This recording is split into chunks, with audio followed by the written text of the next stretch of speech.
Hi! In front of me is Samsung Galaxy XCover 6 Pro, and today I would like to show you how you can switch on or off easy mode on this device. First of all, open Settings. In them, scroll down and tap on Display section. Now scroll all the way down and click on Easy Mode over here. Then select this switcher in order to activate it.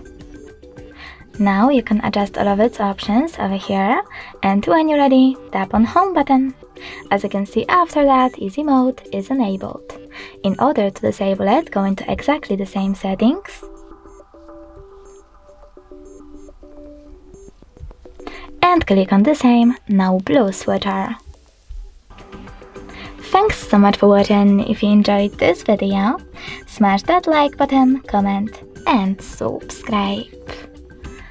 Bye!